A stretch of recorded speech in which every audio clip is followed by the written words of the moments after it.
Breaking news, মাত্র কিছুক্ষণ আগে বৈষম্য বিরোধী ছাত্র আন্দোলনের একজন অন্যতম সমন্বয়ক প্লাস কর্মী আমাদের ব্লুটুথ বয় সার্জিসের উপরে মাত্র কিছুক্ষণ আগে গুলিবিদ্ধ হয়েছে। এখন কিভাবে গুলি করলো, কারা গুলি করলো ধারণা করা হচ্ছে আওয়ামী লীগ, যুবলীগ অথবা ছাত্রলীগের কোন অনুসারীরা এই গুলির কাণ্ড চালিয়েছেন। কিছুক্ষণ আগে আপনার এই ঘটনা ঘটেছে। হবে কথায় না বড় হয়ে কাজে বড় হবে এমন একটা টিম আমরা চাইছি। ইভেন যাদের হাত ধরে অনেক কিছু পরিবর্তন হবে, কথায় না বড় হয়ে কাজে বড় হবে, রাইট? সেই ছোটবেলা থেকে পড়ে আসছি আমাদের দেশে হবে সেই ছেলে কবে।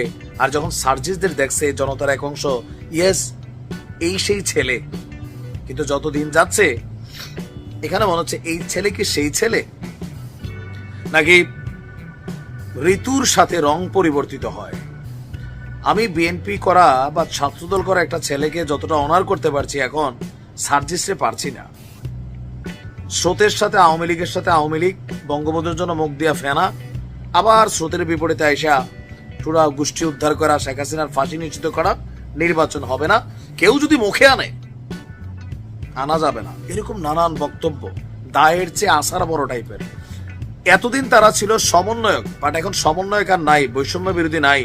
তারা এখন কারা? একজন রাজনৈতিক দল, দেশে আরো এরকম 54টা রাজনৈতিক দল আছে, তারা একটা দল, তারা কথা বলবে, আমরা সমালোচনা করব, এটাই স্বাভাবিক যদি চান্স ক্রিয়েট হয়। আমাদের কাজে এটা, ক্ষমতাকে প্রশ্ন করা। গতকালকে সার্জিসের যে বক্তব্য নিয়ে তোলপাড় হয়েছে দুইটা নিয়ে, এক তো ছাত্রদল ইস্যুতেও পোতাই গেছে, বলছিল যে ছাত্রদলের এক গ্রুপ সন্ত্রাসী টোকাই, শাকিলের সাথে অনেকের সম্পর্ক। পরে আবার বলতেছে আমি ছাত্র দলকে বুঝাই না, ওই একটা অংশ মানে দুই একজনকে। বাবা তুমি একজন বললো, আবারও বুঝাই। সিলেটে জনৈক বদরুল ছিল, সে খাদিজাকে ভালোবাসতো, কিন্তু খাদিজা তাকে মন দেয় নাই। সেই কারণে বদরুল ক্ষিপ্ত হইয়া কোন এক চৈত্রের দুপুরে নারিকেল ছোলানো লম্বা রান্দা নিয়ে খাদিজার মাথায় টুস করে কয়েকটা কোপ দিয়েছে। তারপর পরের দিন এই জাতি বদরুল লীগের সাথে পরিচয় হইয়াছে। অপরাধ কি লীগ করিয়াছে না বদরুল? বদরুল নাম তো হয়েছে বদরুল লীগ। এখন ছাত্র দলের একজনের নাম যখন তুমি বলছো, পুরো ছাত্র দলই কানেক্টেড হয়ে যাচ্ছে, যার কারণে ছাত্র দলের সভাপতির ঘুম নাই, চেহারা শুকাই গেছে, সংবাদ সম্মেলন করা লাগছে, সাংবাদিকদের নাস্তা পানি খাওয়ানো লাগছে। এখন তুমি এসে বলতেছো আমি পুরো দলকে মেনশন করি নাই। এই ধাক্কা সামলাইতে না সামলাইতে আরেক ধাক্কা, কোনটা? বিএনপি ওলারা ধরছে যে বাবা তুমি কথা কম বলো। সার্জিসটা কিন্তু সবাই এখন আক্রমণাত্মক ভঙ্গিতে ধরছে। কেন? থাকে না যে আসলে আপনার মুখ দিয়ে আপনি কতটুকু বলবেন এটা বুঝতে হবে।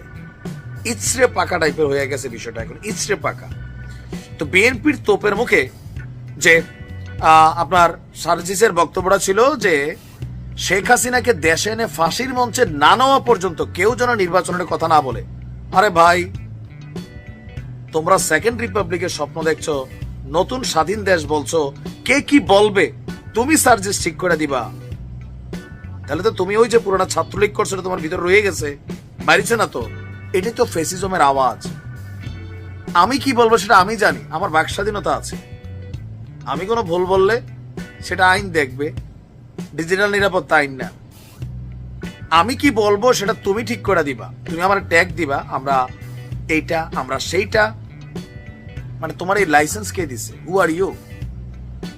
এখন এরকম পাকনা কথা বইলা বিপদে পড়ে গেছে সার্জিস ভাই। আমি নিজে সার্জিসের খুব ভক্ত ছিলাম, এখনো চ্যানেলে ভিডিও আছে, 9 আগস্ট দেখে আসছেন, একটা স্পিড দেখছিলাম, বাট সামহাউ রাইট নাও এগুলা দেখছি যে উল্টা ঘুরছে। আচ্ছা, তো এখন এই যে বক্তব্য দিয়া ঠেলা সে সামলাইতে না পাইরা, এখন সে বলছে যে এই বক্তব্যের সঙ্গে নাকি সরাসরি নির্বাচন পিছিয়ে যাওয়ার যে সম্পর্ক দেখানো হচ্ছে সেটা কখনো সেভাবে সম্পর্কিত। তো কোনটা? বিএনপি মনে করছে যে শেখ হাসিনার ফাঁসি কালকে যদি গ্রেপ্তার হয় 15 বছর লাগবে। তো এই 15 বছর নির্বাচন না হলে ক্ষমতায় কে থাকবে? ইউনূস কাকা আর তোমরা ভোট ছাড়া।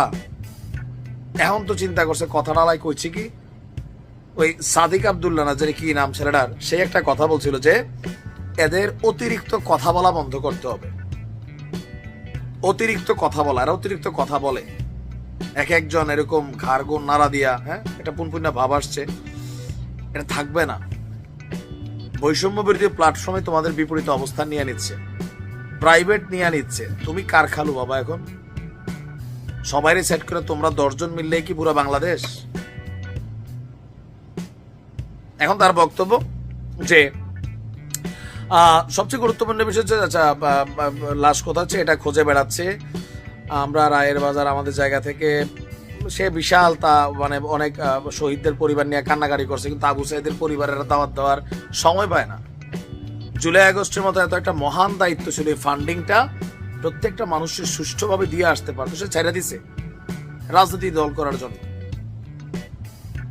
এখন এসে বক্তব্য চেঞ্জ করলে যে মানে শেখ হাসিনার ইস্যুটার সাথে নির্বাচন, তোমরা তো বলতেছো যে নির্বাচনটা মুখে আনা যাবে না, অন্য সার্কামস্টেন্সে নির্বাচন পিছাইতে পারে, ডাজন্ট ফ্যাক্ট। কিন্তু শেখ হাসিনার ফাঁসি না হলে বিচার না পর্যন্ত কেউ নির্বাচনের নাম মুখে আনবে না। যদি কেউ আনে, যারা নির্বাচন চায় না তারা এটা সেটা কি ওয়ার্ড, এটা পরামর্শ ফ্রিতে হচ্ছে, যা বলবা ভেবে চিনতে বলবা, নয়তো বিপদে পড়বা। শেখ হাসিনার একটা ওয়ার্ড শেখ হাসিনারে বাংলাদেশ ছাড়া পালাইতে বাধ্য করছে। কি ছিল প্রশ্নটা?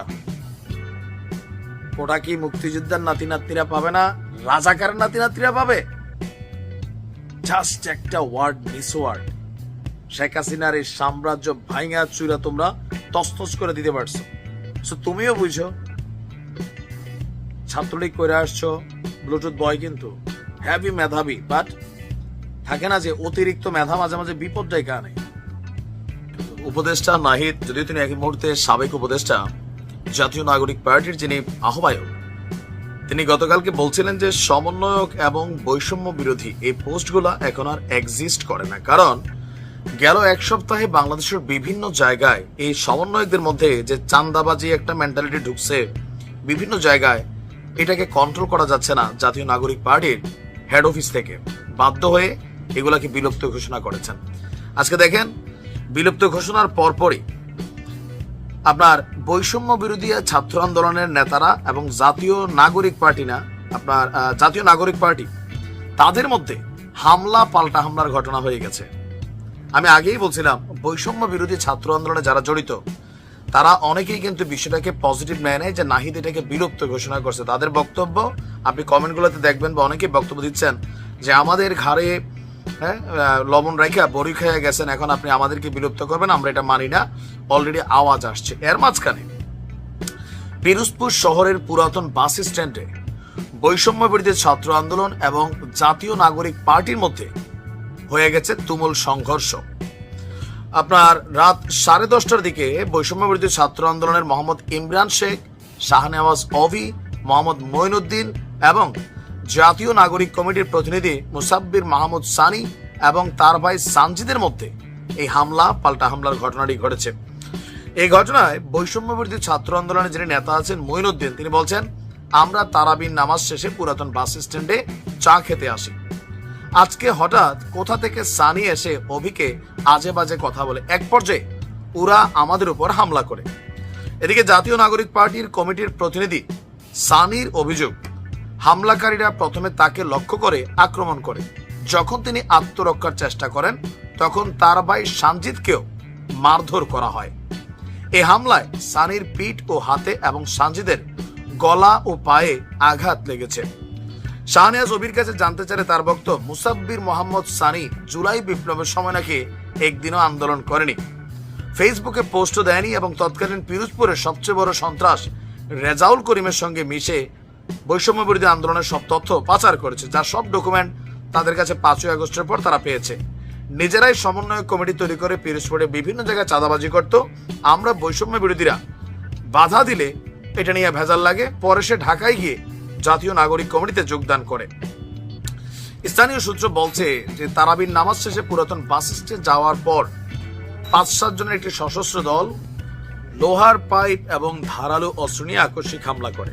হামলার খবর পেয়ে পিরোজপুর থানা পুলিশ তাৎক্ষণিকভাবে ঘটনাস্থলে পৌঁছালে 2 ভাইকে উদ্ধার করে পিরোজপুর সদর হাসপাতালে নিয়ে যায়। আর অপরদিকে যে 7 জন গ্রেপ্তার হয়েছে সেটা হচ্ছে আপনার গতকালকে কলাবাগানে একজন ব্যবসায়ীর বাসায় ঢুকে হামলা ভাঙচুর লুটপাটের যে ঘটনা, সেখানে 7 জনকে আজকে আদালত কর্তৃক কারাগারে প্রেরণ করা হয়েছে। এখন জাতীয় নাগরিক পার্টি নিজেদের দলের কাছে, নিজেদের দল বলতে আমরা বুঝতে যাচ্ছি তাদের যে আদি সংস্থা মানে বৈষম্য বিরোধী জাতীয় নাগরিক কমিটি, এদের সাথে কিন্তু এদের একটা বড় ধরনের ক্লেশ হবে, এটা মনে রাখেন।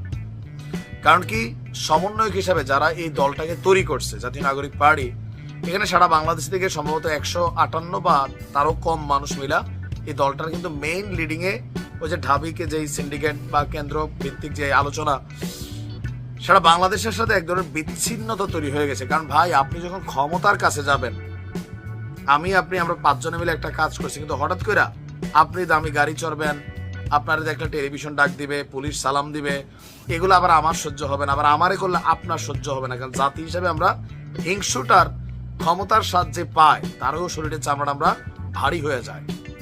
যার কারণে বৈষম্য বিরোধীরা অনেকে যৌক্তিক যে আমাদের দিয়েই তো আপনারা এখন আমাদেরকে বাদ দিয়ে দিচ্ছেন, ভাই এটা কেমনে নেমোখারামে হচ্ছে ভাবিয়ে। আমি দেখছি, রংটা চাইছি, আসলাটা দিয়া যাতে কেউ না চিনে, মারছে, অনেক মারছে ইতান রে। আমাকে কেডা সমন্বয়ক আর বৈষম্য বিরোধী নেতা বলে। ঘটনা কি, মানে তুমি কেন নাম লইলে ডর লাগে, আবার নিয়ে বাড়ি ঘরে হামলা করে। আমি না, দেখো এগুলো বদলাইছে, নাহিদ বইলা দিছে সমন্বয়ক আর এই বৈষম্য বিরোধী নেতা বলে যারা আসবে কোন রকম ভাঙচুর করতে গণদোলাই দিয়ে দিতে হবে, এটা বইলা দিছে নাহিদে। তো এটা কিন্তু আবার ফেস লাগবে, আমি পরে বললাম। যাক, ঘটনা শোনেন। গতকালকে রাজধানীর কলাবাগান এলাকা থেকে বৈষম্য বিরোধী ছাত্র আন্দোলনের আহ্বায়ক সহ সমন্বয়ক সহ পত্রিকার হেডলাইন 14 জনকে আটক করেছে পুলিশ এবং যৌথ বাহিনী। ইদানিং একটা ঘটনা শুরু হয়েছে কি, একদল লুটপাটকারী, এদের মধ্যে সমন্বয়ক অথবা বৈষম্য বিরোধী নেতা অনেকে এগুলোতে কানেক্টেড হয়ে গেছে। কেন? আপনার ঘরে যে আওয়ামী লীগ আছে কেউ ঢুকবে, অমুক নেতা আছে কেউ ঢুকবে, ঢুকা কই খুঁজবে? আপনি বাক্সবন্দি করে গয়নার বাক্সে ঢুকাই রাখছেন, আলমারির চিপা চাবি দিয়ে রাখছেন, সন্দুকের ভিতরে রাখছেন, এরা এগুলো সার্চ করে, যা পায় নগদে পুরাই পকেটে, গলা কানে খোঁজে, দেখি ভাবি দেখি এরকম কইয়া ট্রেন লয়ে জায়গা, ক্যাশ স্বর্ণ যা আছে। তো ডক্টর ইউনুস এটা নিয়ে কিন্তু খুব বড় একটা ঝামেলার মধ্যে আছে, যে মবের খেলা। আর ইউনুস সাহেব কোন এক অজানা কারণে কোন ডরা আমরা জানি না, এই মব জাস্টিস যারা করে প্রত্যেকের ফুটেজ আছে, কয়জনকে গ্রেপ্তার করছে, কয়জন? আবার বলেন, আমি তো দেখছি না কোথায় এদেশে আর আইন শৃঙ্খলা। ফানি মানুষ, ভাল লাগে মাঝে মাঝে, সবসময় সিরিয়াস থাকেন তো, তাই না? ইদানি হাসেন, মিমিক্রিসি করার ট্রাই করলাম। যাই হোক, তো তিনি বলছিলেন যে আইন শৃঙ্খলা বাহিনী ঠিক আছে, মানে আইন শৃঙ্খলা পরিস্থিতি ঠিক আছে, আর 2 দিন পরে থেকে এগুলো শুরু হয়েছে। এখন গতকালকে এরকম একটা চান্স মারতে গেছিল একটা এই বৈষম্য বিরোধী গ্রুপ এবং সমন্বয়ক সম্ভবত। তো সেখানে গিয়া আপনার 14 জন টোটাল তারা আটক হয়েছে। আটক করার কারণ হচ্ছে তারা শেখ কবির নামে জনৈক একজন ব্যক্তির ব্যবসা প্রতিষ্ঠানে গিয়ে হামলা চালায়, সেখানে ল্যাপটপ, ডেস্কটপ, কম্পিউটার ভাঙচুর করে। তো কি করতে হবে, এখানে সার্চ করতে হবে। তারা এরকম ধরনের একটা টিম, 15-20 জনের টিম ঢুকা এই লুটপাট ভাঙচুর যা আছে ধান্দাবাজি করতেছিল। এরপরে ওই ব্যক্তির যে কনস্ট্রাকশন ফার্ম ছিল কাবিকু সম্ভবত, সেখান থেকে 999-এ তারা ফোন দেয়। তো ফোন দেওয়ার পর আমাদের পুলিশ বাহিনী উপস্থিত হয় তাৎক্ষণিকভাবে, ওদিক দিয়ে সেনাবাহিনীও আসছে, হালকা উত্তম মধ্যম ওইখানে দেওয়া হয়েছে। এই ঘটনা কখন ঘটলো? যখন নাহিদ বলল আজকে এই মুহূর্ত থেকে সমন্বয়ক আর বৈষম্য বিরোধী এক্সিস্ট করে না, আর যদি এই পরিচয় দিয়া কেউ কোথায় ঘটনা ঘটাইতে চায়, আওয়ামী লীগ আছে, বক্কর চক্কর এগুলা বলে, গণধোলাই দিতে হবে, পুলিশে খবর দিতে হবে। পাবলিকের এখন ফিলিংস আসছে, পুলিশ একটু সাহস পাইছে। বৈষম্য বিরোধী শুনলে পুলিশেরও হাঁটু কাঁপাকাঁপি করতে ইদানিং বিভিন্ন কারণে। বাট যখন নাহিদ ইসলাম বলে দিচ্ছে যে ভাই সমন্বয়ক টমন্বয়কের নাই, বৈষম্য বিরোধীও নাই, এই নাম পরিচয় দিয়ে কোথাও গিয়ে 5 টাকা চাঁদাবাজি চাইলে একদম থানায় পুলিশে ধরে দেন, আর পুলিশে বলছে গ্রেপ্তার করেন। তো পুলিশও ধরেন একটা এনার্জি পাইছে, ধৈরা থানায় নিয়ে আসছে, আর তাদের বিরুদ্ধে অলরেডি মামলা দায়ের করা হয়ে গেছে, আর অভিযোগের তদন্ত চলছে। বাট তারা বলতেছে যে না, ওইখানে আমরা গেছিলাম, আওয়ামী লীগের কয়েকজন আছে, মিটিং চলতেছে, তোর দায়িত্ব দিছে বেটা বাটপার। প্রত্যেকটা দেখতে লাগে ধান্দাবাজ এরা। অরিজিনাল যারা বৈষম্য বিরোধীর ছাত্র ছিল, বিশ্বাস করেন একটা পোলাপাইন বাইরে নাই। অরিজিনাল যারা 5ই আগস্টের ঘটনা ঘটাইছে এরা সবাই কলেজে চলে গেছে, পড়াশোনার টেবিলে। বাইরে ঘুরঘুর করে কোনগুলা? যেগুলো 3 দিন আগে চপ্পল পরে রাস্তায় ঘুরতো, ভাত খাওয়ার টাকা ছিল না পকেটে, এখন একটু ধান্দার সিস্টেম হয়েছে, টাকা দেখছে চোখে, ক্ষমতা লোভ ধরছে, এরাই বাইরে ঘুরে। এখানে সেখানে ডাইকা আমার চিনো আমি সমন্বয়ক একদম কিন্তু ফাড়া বলবো, এরকম বলে টলে যায়, ধরেন ভয়টয় দেখায়, সালাম ভাই ঘিরে কেমন আছিস, হ্যাঁ চা খাওয়া। তো এরকম ফ্রি ট্রি খাওয়া পক্তা একটা গ্রুপ আসছে, এরাই কিন্তু এই ঘটনাগুলো ঘটাচ্ছে। নাহিদের এই সিদ্ধান্তটা খুবই যৌক্তিক। দেশে যেই সমন্বয়ক শব্দটা খান, তারাও তো সাবেক সমন্বয়ক, এটা একটা বদনাম বানাই ফেলছে, পাবলিকের কাছে অ্যালার্জি বানাই ফেলছে, এই কারণে পোলা বাধ্য হয়ে এই সিদ্ধান্ত নিছে।